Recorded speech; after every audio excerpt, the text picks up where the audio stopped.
Assalamualaikum warahmatullahi wabarakatuh dan salam sejahtera. Selamat datang ke kelas Mari Belajar Kimia Secara Santai dengan Cikgu Shima. Kita masih lagi membincangkan bab 2. Fokus kali ini ialah kepada subtopik 2.1.2 perubahan keadaan jirim. Apakah yang dimaksudkan dengan perubahan keadaan jirim?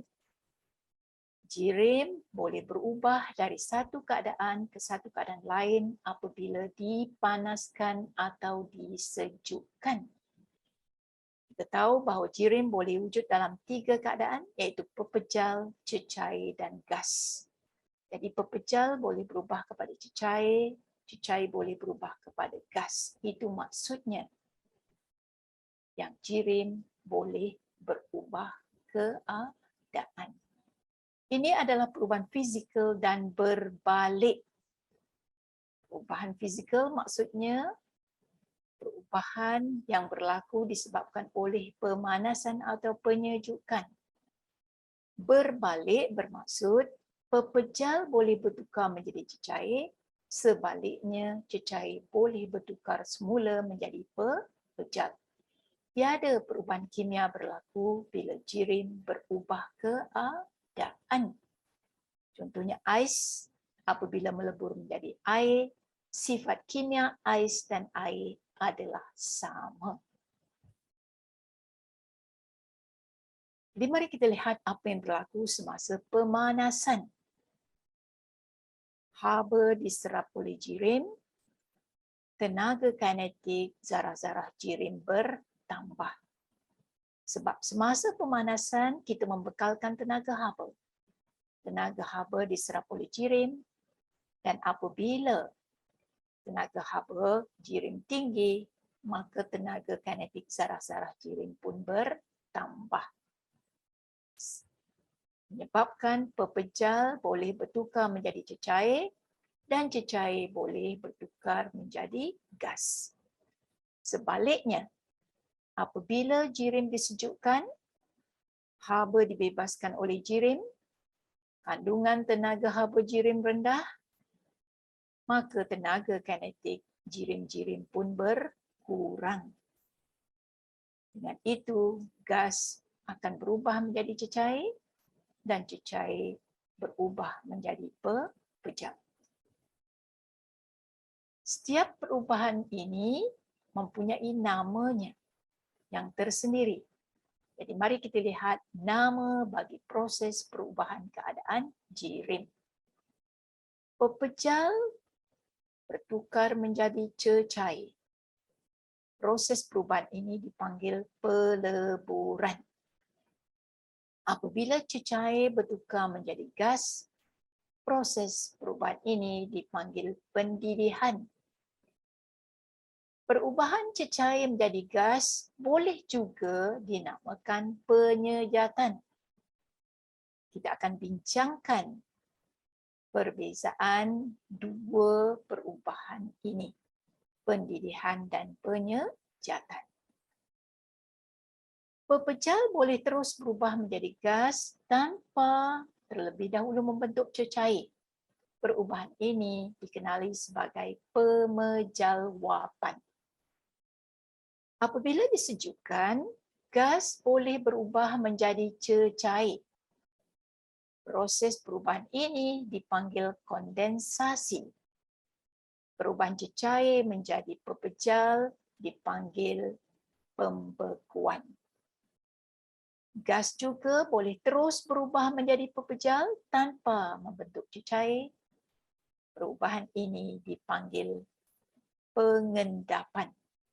Sebelum ini, perubahan gas menjadi pepejal juga dikenali sebagai pemejalwapan.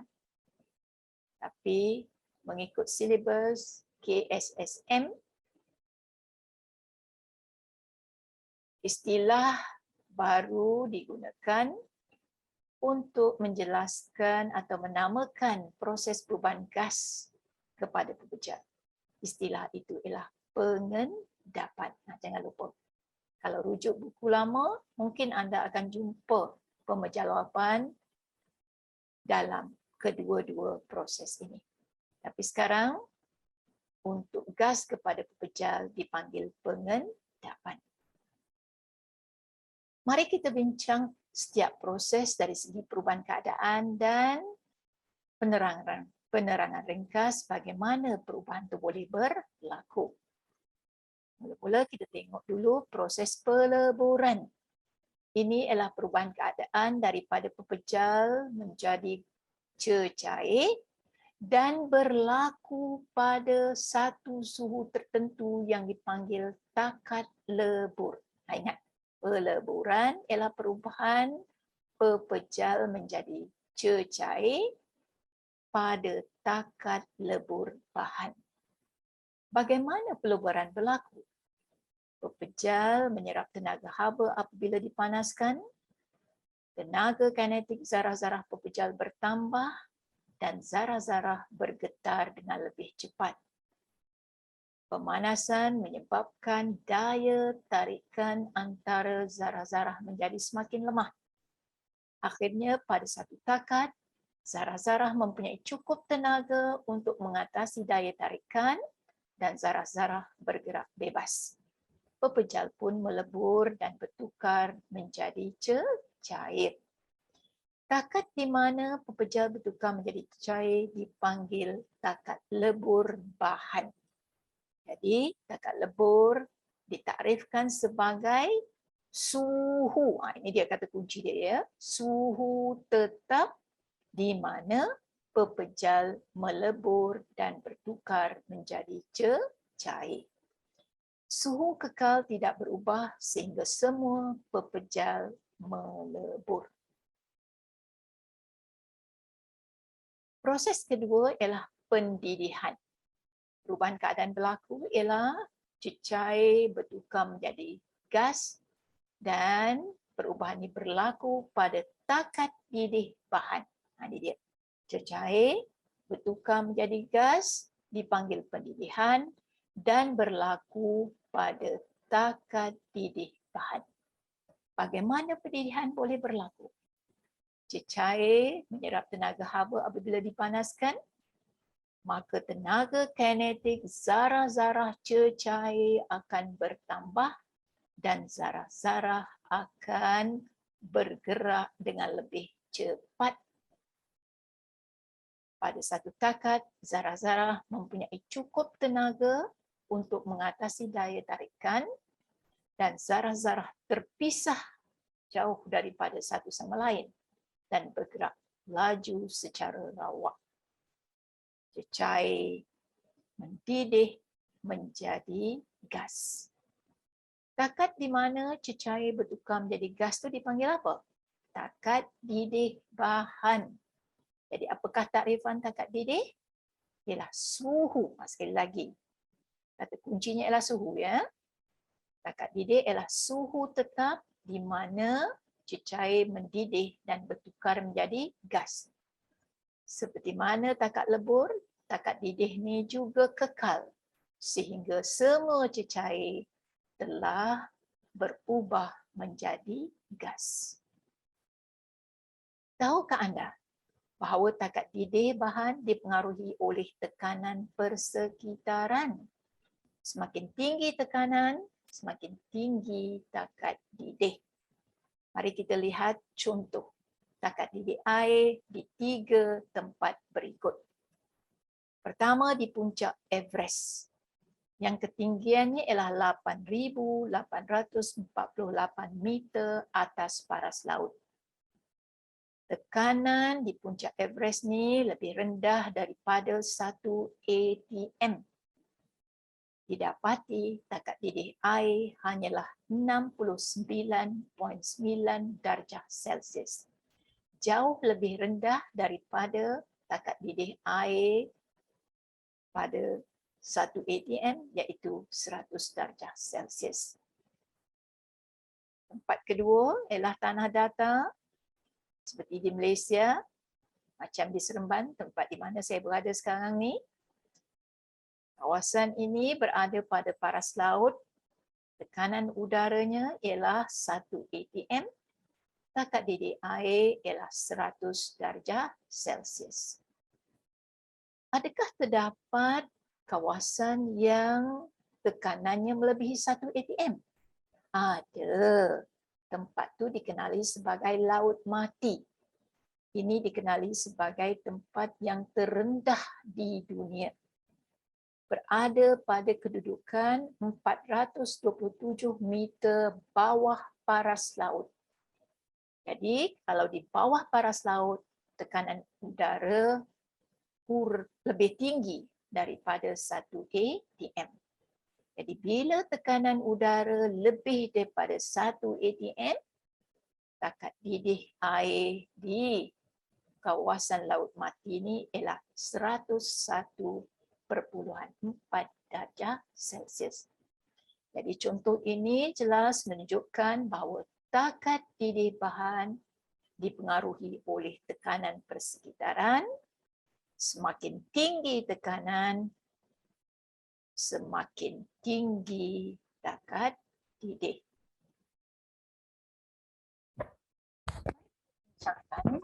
Aplikasi kesan tekanan ke atas takat didih dalam kehidupan harian. Jadi kita ada seorang tukang masak yang memasak sup tulang dalam periuk biasa. Kemudian dia mengeluh, aduh, bilalah sup ni nak masak? Dah lebih sejam aku tunggu ni. Daging masih keras lagi. Ada seorang lagi tukang masak yang tidak mengeluh. Tapi dia komen, mengapa awak tak guna periuk tekanan macam saya? Sekejap je dah masak. Ini periuk tekanan ni digunakan oleh chef wanita ni. Ya, sup tulang lidah pun dah sedia untuk dimakan. Mari kita tengok penerangannya. Mengapa lambat sangat nak masak sup tulang dalam periuk biasa? Kerana tekanan dalam periuk biasa ialah 1 atm. Dan ingat, pada tekanan ini, air mendidih pada 100 darjah Celsius. Pada suhu ini, masa yang diambil agak lama untuk daging menjadi lembut. Maka sup lambat masak bila menggunakan periuk biasa. Sebaliknya, apabila kita menggunakan periuk tekanan, tekanan di dalam periuk ini boleh meningkat sehingga 2 atm. Ingat, apabila tekanan persekitaran atau dalam periuk itu lebih tinggi, maka takat didih air ini menjadi lebih tinggi dan boleh mencapai 120 darjah Celsius. Sudah pasti pada suhu yang lebih tinggi ini, masa yang agak pendek diperlukan untuk daging menjadi lembut. Itu sebabnya sup masak lebih cepat bila menggunakan periuk tekanan. Perubahan ketiga ialah penyejatan. Okey. Tadi kita lihat bahawa penyejatan dan pendidihan itu melibatkan perubahan keadaan yang sama, iaitu cecair bertukar menjadi gas. Tetapi dalam penyejatan, perubahan cecair menjadi gas ini berlaku pada sebarang suhu di bawah takat didih bahan. Penerangannya sama. Zarah-zarah di permukaan cecair dengan tenaga kinetik yang tinggi terbebas menjadi gas. Mari kita bincangkan perbandingan antara pendidihan dan penyejatan supaya lebih jelas. Okey, pendidihan ialah proses perubahan cecair menjadi gas pada takat didih bahan. Manakala penyejatan pula ialah proses perubahan cecair menjadi gas pada suhu mana tu? Pada sebarang suhu di bawah takat didih bahan. Pendidihan berlaku di seluruh bahagian cecair, manakala penyejatan berlaku di permukaan cecair sahaja. Mari kita tengok. Apabila cecair mendidih, contohnya air mendidih, kita akan nampak gelembung-gelembung terbentuk di dalam cecair. Ini menunjukkan bahawa sebahagian cecair telah menjadi gas tetapi masih terperangkap di dalam cecair dan akan bergerak ke permukaan dan seterusnya terbebas ke udara. Tetapi dalam penyejatan, hanya zarah-zarah di permukaan cecair sahaja yang terbebas menjadi gas. Gelembung gas terbentuk apabila pendidihan berlaku. Tiada gelembung gas terbentuk semasa penyejatan. Pendidihan berlaku apabila cecair menyerap haba dari sumber pemanasan. Nah, ini kita panaskan, ya. Kita letak air dalam bekas di atas api. Tetapi penyejatan boleh berlaku dengan menyerap haba dari persekitaran. Contohnya, air tasik menyejat tanpa ada sumber pemanasan. Di sini, molekul-molekul air dalam tasik menyerap tenaga haba daripada persekitaran dan terus tersejat. Proses pendidihan berlaku dengan cepat, tetapi penyejatan merupakan satu proses yang lambat atau perlahan. Mari kita bincangkan aplikasi proses penyejatan dalam kehidupan harian. Adakah penyejatan ini penting dalam kehidupan kita? Ya, contohnya mengeringkan baju di ampaian. Kita dapati air pada baju atau pakaian basah akan tersejat. Begitu juga bila mengeringkan rambut menggunakan pengering rambut. Mengeringkan tangan menggunakan mesin pengering tangan. Mengeringkan hasil pertanian seperti buah-buahan, cili, asam keping dan berbagai lagi. Ya. Juga untuk mengeringkan hasil laut seperti ikan, sotong, udang. Itu yang kita dapat, udang kering lah, ikan kering lah, sotong kering lah. Semua ni boleh berlaku kerana adanya proses penyejatan. Proses seterusnya ialah pemejalwapan. Perubahan keadaannya ialah pepejal terus bertukar menjadi gas tanpa melalui fasa cecair. Penerangannya, pepejal menyerap tenaga haba bila dipanaskan, tenaga kinetik zarah-zarah pepejal bertambah dan zarah-zarah bergetar dengan lebih cepat. Apabila zarah-zarah mempunyai cukup tenaga untuk mengatasi daya tarikan, zarah-zarah terpisah jauh daripada satu sama lain dan bergerak laju secara rawak. Pepejal memejal wap bertukar menjadi gas. Ingat, pemejalwapan ialah pertukaran pepejal menjadi gas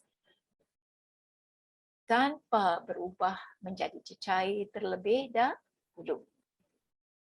Contoh bahan-bahan yang boleh mengalami pemejalwapan ialah iodin dan ais kering.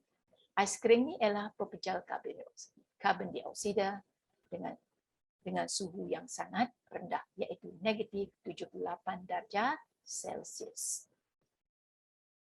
Okey, pepejal iodin berwarna hitam. Apabila dipanaskan,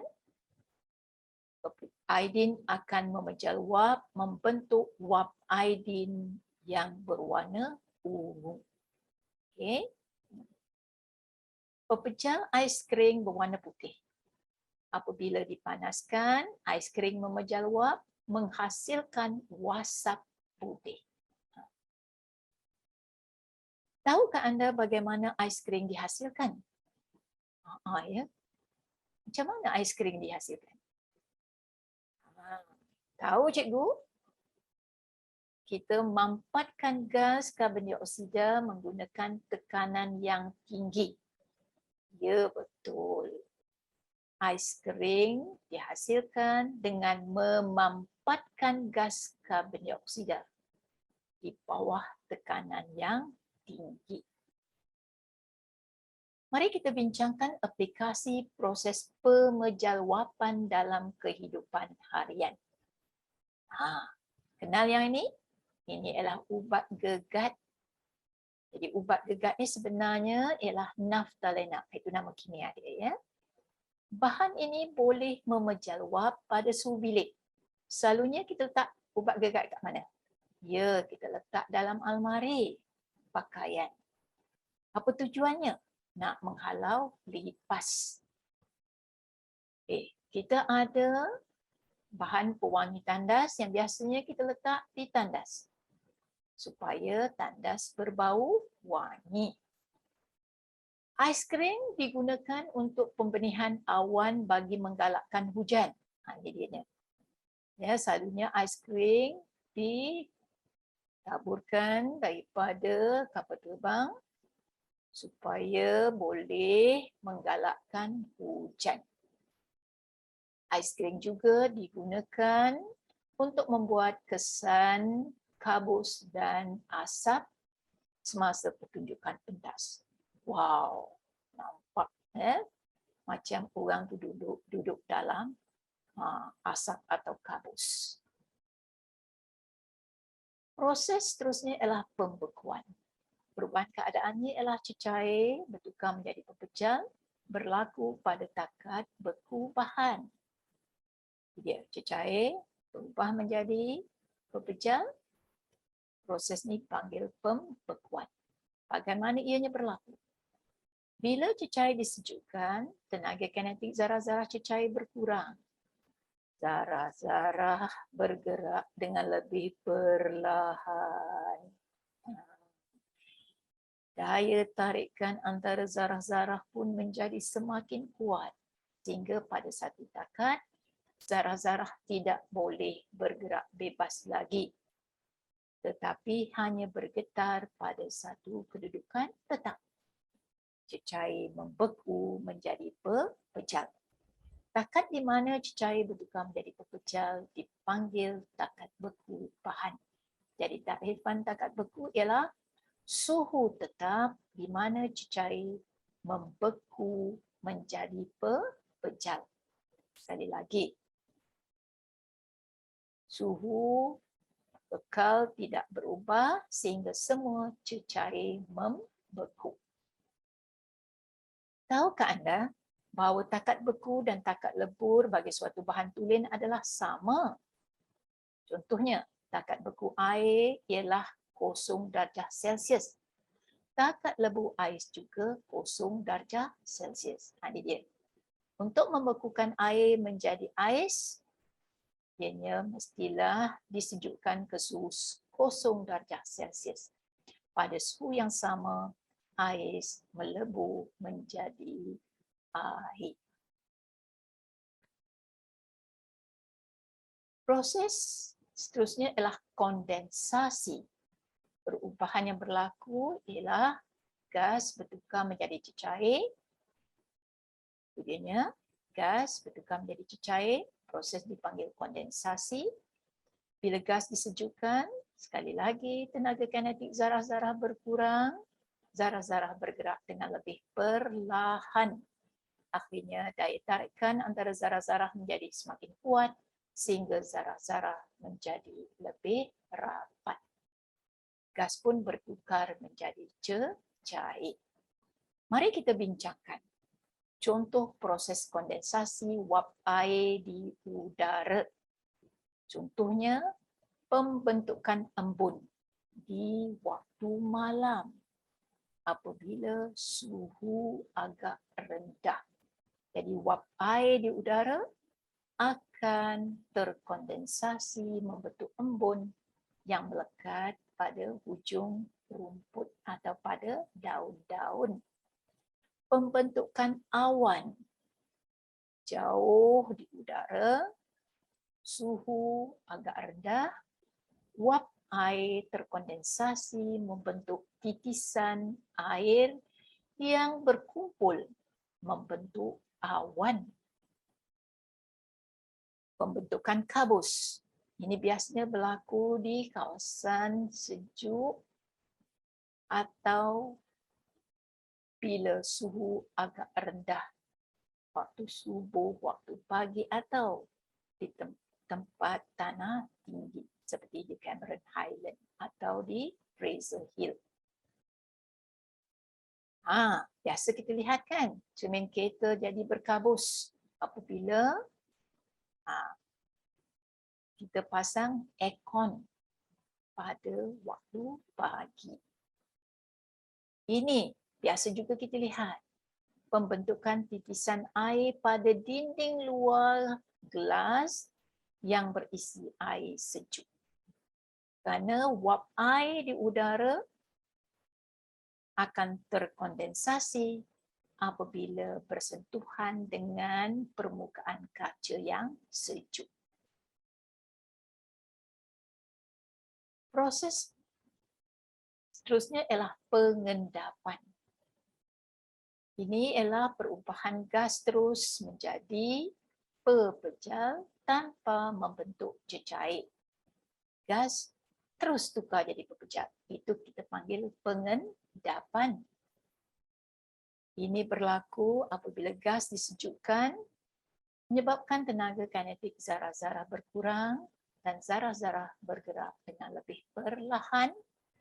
Akhirnya daya tarikan antara zarah-zarah menjadi semakin kuat sehingga zarah-zarah menjadi sangat rapat dan tidak boleh bergerak lagi. Gas bertukar menjadi pepejal. Contoh, kita ada wap iodin yang berwarna ungu, ni wap ni, mengendap bila bersentuhan dengan permukaan yang sejuk. Ini wap iodin.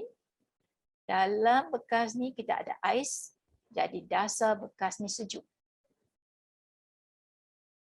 Maka uap atau gas iodin tadi akan berubah menjadi pepejal iodin apabila bersentuhan dengan dasar bekas yang sejuk.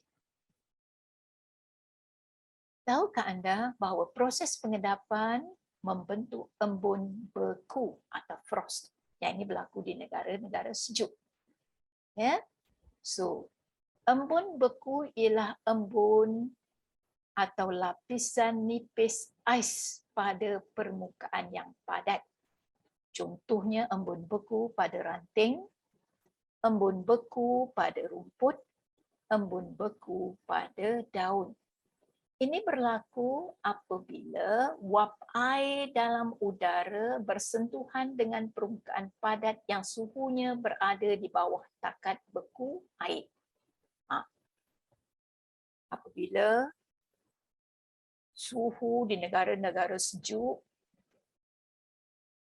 turun di bawah atau menjadi sangat rendah di bawah 0 darjah Celsius, maka kita dapati wap air akan terus membentuk ais ataupun embun beku.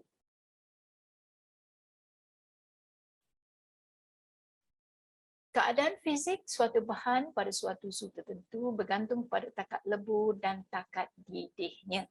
Ya, kalau kita nak tahu keadaan suatu bahan tu, sama ada ia dalam keadaan pepejal ke, cecair ke atau gas, maka kita kena tahu takat lebur dan takat didihnya. Okey, ini skalanya. Takat lebur, takat didih. Jika bahan itu berada dalam keadaan gas, bahan itu berada dalam keadaan gas jika suhunya lebih tinggi daripada takat didih. Okey, katalah takat didih 100, tapi bahan itu berada pada suhu lebih daripada 100. maka bahan wujud dalam keadaan gas. Bahan akan berada dalam keadaan cecair jika suhunya di antara takat beku dan takat didih.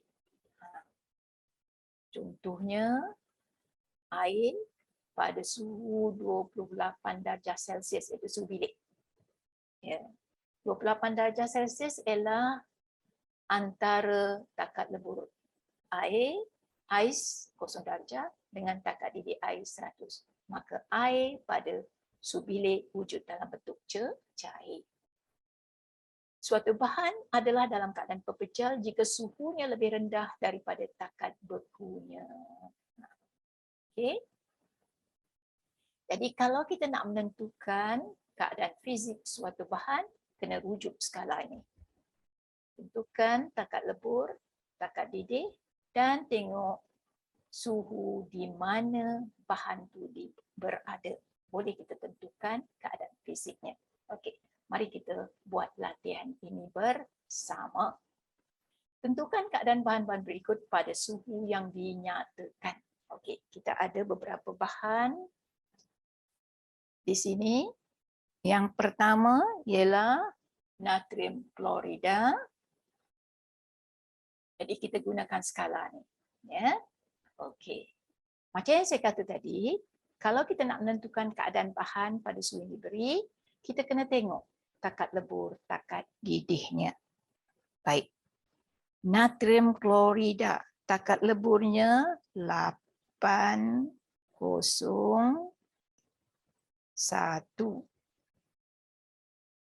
Okey. Manakala takat didihnya ialah 1413.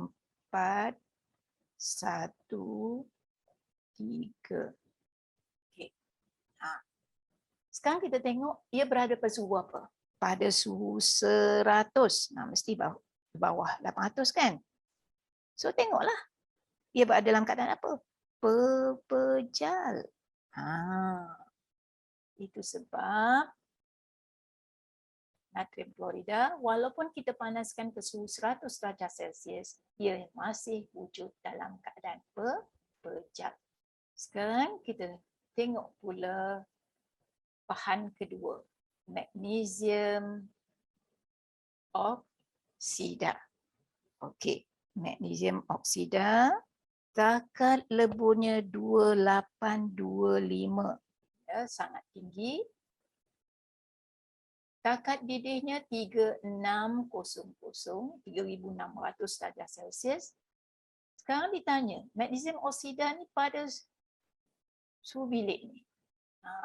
Suhu bilik ni 28. Ya. Dalam keadaan apa? Mesti dalam keadaan pepejal. Okey. Tengok pula natrium. Suhu leburnya 97.8. 97.8.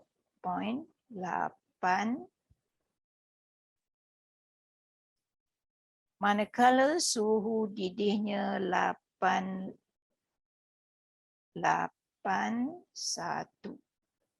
Okey. Dia berada pada suhu apa? 30 kat bawah ni. So apa keadaannya? Pepejal. Itu sebab jawapannya juga pepejal. Okey. Sekarang kita tengok kupron. Alright. Ini lebih kurang sama ceritanya dengan magnesium oksida tadi. Suhu di mana kupron berada adalah pada 800 darjah Celsius, maknanya lebih rendah daripada suhu leburnya. Maka bahan ini mestilah dalam keadaan pepejal. Okey. Bagaimana pula dengan etanol? Okey, mari kita tengok etanol. Okey. Etanol, takat leburnya ialah negatif 144 kat sini dan takat didihnya ialah 78.3.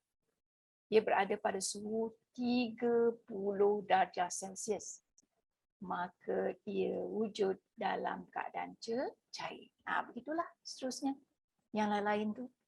Kita dapati amonia, takat leburnya negatif 77, takat didihnya negatif 33, suhu di mana ia berada 30, so dia berada dalam keadaan gas. Okey. Untuk lilin, kita tengok takat leburnya 53, takat didihnya 127, suhu bahan ialah pada 28.